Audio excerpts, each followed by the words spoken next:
Based on the events of the 1985 Salyut 7 rescue mission, the movie opens with a team of Russian astronauts who have been given the task of fixing the outer part of a space shuttle from the control center. As they were doing their jobs and having a little light banter, their conversation quickly stops because astronaut Lazarva's suit is punctured during the welding process. Now, this is something you don't want in outer space. You don't want your suit to be punctured by anything. It's really bad to die in space, guys. And as Lazarva's air pressure was quickly dropping, Vladimir gets to her in time and he gets her back inside the space shuttle. And as he was following her inside the space shuttle, he noticed this really bright light, but he didn't really look at it, and neither did the audience. And then we cut to the doctor's office, where Vladimir tells the doctor about what he saw and about the whole bright lights thing. And the doctor tells him that if he ever tells this to other people, he's not gonna go into outer space again because they're gonna think he's crazy. And does he keep his mouth shut? Of course not. He actually gets banned from going into outer space again. And as Vladimir talks to his wife Nina about flying over the Earth again, the plot for the movie is set as the control station for the Salyut 7 is thrown into chaos after they lose all connections with the orbital space station. The news soon spreads that the Soviet Union has indeed lost control of a rapidly descending Salyut 7, causing concern for the safety of those on board and for those that it might crash upon. And the Russian Ministry of Defense decides that there's a NASA launch that's about to happen in 22 days, and they should get on that shuttle and fix the Salyut 7 before it comes crashing down. The officials also note that one of the astronauts on the NASA mission, Patrick D. Bennell, was a friend of Vladimir who's been part of the original launch of the Salyut 7. Astronauts Lozovoy, Fyodorov, and Plakov are all experienced in this type of mission, but Vladimir is banned by medics, leaving Lozovoy and Plakov as the only options. And if I butchered those Russian names, I'm sorry, I'm not Russian, I'm sorry, okay? Just leave your comment in the comment section if you think I butchered them. And as Vladimir was fishing with his buddy, comrade Victor, he gets a distress call calling him to the station. Not Vladimir, but his buddy Victor. Vladimir feels a little jealous and lashes out at his friend, but it doesn't matter because he's not going to space and his friend is. Or is he? Because we see a montage of various astronauts trying to dock the Salyut 7 in a simulator and each of them failing in their attempts. And being very desperate because they didn't really have anybody with the ability to dock the Salyut 7, Shubin turns to Vladimir for help. And Vladimir's friend Victor was expecting a baby who should be here in a couple of weeks, but he tries to comfort his wife, telling her that his country has called upon him to do this great mission and he has to go. And Vladimir tries to tell his wife about his upcoming mission to space, but she storms off, accusing him of caring more about space than he does for her and their daughter. And now the stage is set for the launch of the Salyut T-13 spacecraft and finally launched into orbit,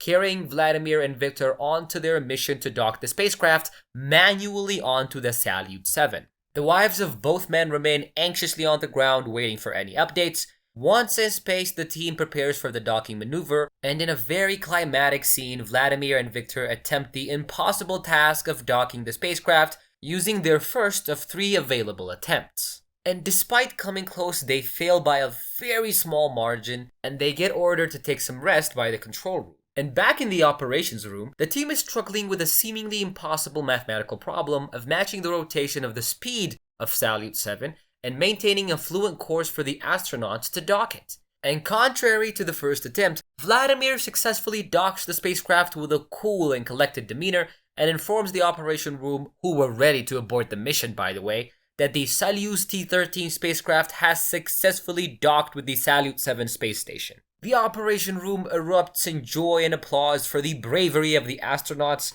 And the right term is technically cosmonauts because they're Russian astronauts, but it's just so difficult to say cosmonaut, guys, so I'm just gonna stick with astronaut. I hope nobody minds. So anyways, the first priority is to gather information on the state of Salyut 7. And the astronauts, Vladimir, is ordered to stay behind while comrade Victor is sent in alone to protect Vladimir and ensure the safe return of the Salyut T-13 spacecraft. Comrade Victor agrees and cautiously enters the space station, and inside he finds a very low temperature with all the equipment covered in snow. And he reports back to the operation room where he is told to rest until the information is processed. And after carefully analyzing all the available data, including the limited supply of food, on the Salyut T-13 spacecraft, Valery Shubin gives the astronauts 5 days at most to rescue the space station, but warns them that if they do not succeed by the 6th, the station will be dumped into the ocean to prevent an international catastrophe and protect the astronauts' lives. And the next scene opens with a montage of the US media trying to scare the public and downplaying the efforts of astronauts Vladimir and Viktor. However, the two astronauts are hard at work, determined to succeed in their mission.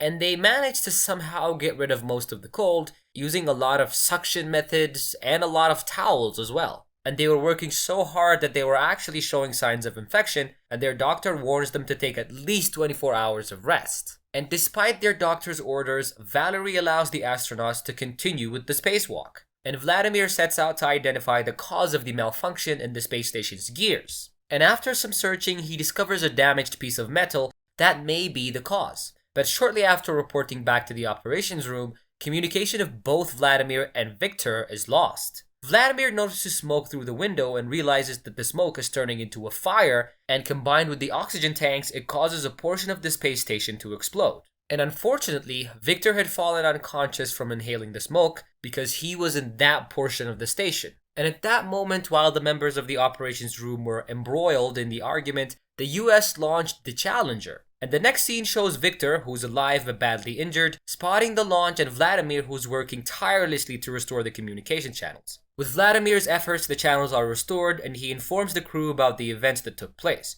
including the fire that injured Viktor and their reason for being offline for over 9 hours. The doctor administers medication to Viktor to ease his pain, and Vladimir ventures into the damaged section of the space station, trying to assess the extent of the damage and identify which equipments have become unusable. And to his dismay, most of the equipment has failed. And Vladimir suggests that the best course of action is to intentionally dump the Salyut 7 into the Indian Ocean. And as a result of being on painkillers and lack of oxygen, Viktor begins to hallucinate that the US ship has docked and has come to save them.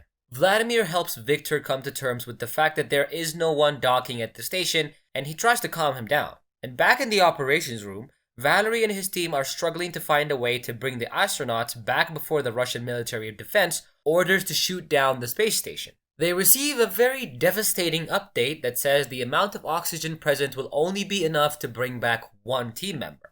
Facing the reality, Valerie is forced to inform Vladimir and orders him to undock Viktor and send him back to Earth, indirectly telling him that he will not be able to return.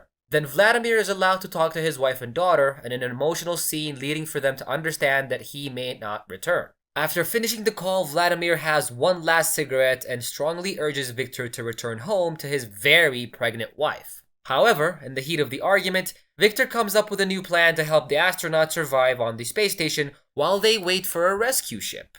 Initially, it seems hopeless as they cannot remove this crucial piece of metal from the ship. They even begin to reminisce about what they could have done differently. But then they realize that the metal becomes more brittle in the cold, giving them hope to remove it during the sunless night. And as dawn breaks, the astronauts successfully dismantle the metal, which has the solution to all of their problems. And it's all over. The Soviet astronauts have accomplished the impossible. They even receive recognition from the US astronauts as they pass by on the Challenger. And Valerie, who has remained a strong leader throughout all the hardships, informs Viktor that his wife has given birth to a daughter. And Vladimir, upon hearing the news, grants Viktor the unofficial title of a true astronaut. And the movie ends with everyone on the space station rejoicing and applauding the two heroes. And that's a wrap, folks. Thanks for watching. Like our video, subscribe to my channel, and please leave a comment. I will see you guys on the next recap. Bye.